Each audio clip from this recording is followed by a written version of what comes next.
રોમ રોમ ભાઈઓ મિત્રો, જય મોગલ, જય ઠાકર.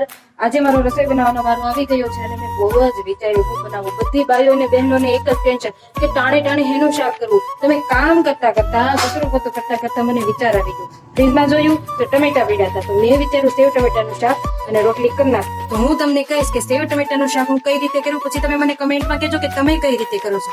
તો છે લસણની કટકી, આદુની પેસ્ટ, 4 નંગ ટમેટા, સેવ અને મસાલામાં હળદર, આખું જીરું, મીઠું અને થોડું કલર વાળું કશ્મીરી ચટણી અને એના માટે આપણે લઈશું તવલું અને અડધી ચમચી દાણા રાઈ નાની કટકી, આદુની થોડી પેસ્ટ શક્યતા રહે.